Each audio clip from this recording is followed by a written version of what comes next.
time to tell President Bola Tinubu enough is enough. Oh, really? What is going on here? Okay, guys, let's find out. But before then, guys, if you're just joining us, please kindly subscribe to this channel. Share this video, let it go viral. Let Nigerians understand what is going on in the Nigerian political landscape. I beg, drop your comments below the comment section. Nigerians being led to believe by President Tinubu's spin doctors that things will get better under the present administration should wake up and smell the coffee. It is time to draw the line. It is almost a year now since President Bola Ahmed Tinubu has been in office, and from the policies the administration has implemented, it leaves the unmistakable impression that the well-being of the Nigerian people is the least of his concerns. It is no rocket science, and one certainly does not need to dispel that thus far into the tenure. The Tinubu administration is on a trajectory of unprecedented mass population and impoverishment of the Nigerian people. On the flip side, the administration seems clearly hell-bent on transferring our patrimony into the hands of an identified 1% of Nigerians in the president's circle of influence, thereby creating a two-speed Nigerian made up of the vast poor and few rich. The principal policy instrument through which the administration has been doing this is the removal of subsidies.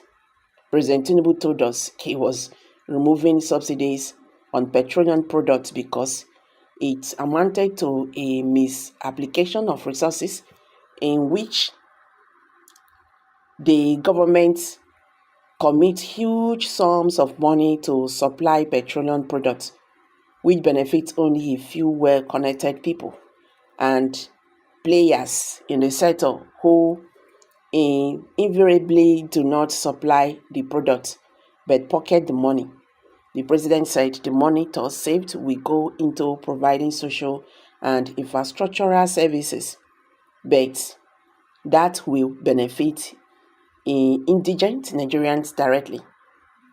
But it has now been established convincingly a couple of months ago by the IMF, the World Bank, and has recently, as last week, by CEO of Rain Oil Gabriel, that the government is still paying subsidies amounting to about 2 times over the above what was being paid previously. In effect, the subsidy component that President Tinubu removed was the one that provided succor for the Nigerian people, replacing it with so-called palliatives that merely provide temporary relief but are unsustainable. The subsidy on petroleum products he now pays under the table goes to people in a circle. So who is deceiving who? Similarly, when the administration increased tariff on electricity recently, it was hike on the huge subsidies the government pays to the sector to sustain power distribution and supply in the country. But then the previous government has told us that he had totally withdrawn the huge subsidies on electricity. Why then is the Tinubu administration telling us it had been subsidized to a sector that had been privatized and accepted to run on market principles? Again, it is clear that the administration has been paying private electricity companies with public funds by the new electricity tariff. The administration is transferring and imposing on the people the burden of paying to sustain the owners of the electricity sector in business for their insufficient service.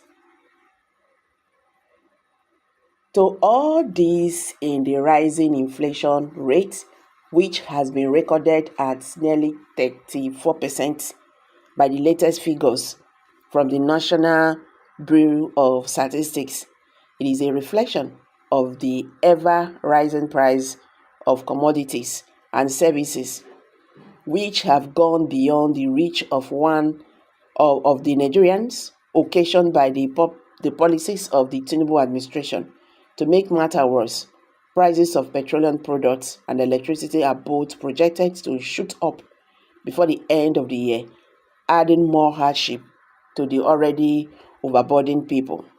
If Nigerians are under any illusions that things will get any better, as President Tinubu's public has been leading us to believe, they had better think again. President Tinubu is riding on the belief that his presidency is a reward owed him for his contribution to installing democracy after years of struggle to halt the military from power. That is the underlying idea of his Emilocal proclamation. It may well be so, but the fight for democracy had different fathers and followed different trajectories. The record have it that at the time President Tinubu fought his democracy struggle from the comfort of his birthhole abroad, where he was also conducting his private businesses. But it must be said that President Tinubu did not experience the inside of a cold tank underground cell covered in filth like some of us did. He also was not paraded around DSS and police detention centers, crowded with deadly cutthroats and other criminal types like a good many of us whose travels in the struggle for democracy were for the benefit of Nigerian people, not for the pages of newspapers. His role in the democratic struggle, though notable, was however grossly embezzled by the paid publicists who promoted it beyond what he really contributed. That, however, does not grant him the sole right to dreadfully treat Nigeria and Nigerians as economic charters, as he is currently doing. Nigerians should realize that President Tinubu is embarking on a course of action that is likely to snap the already fragile social and economic fabric of the country if we let him.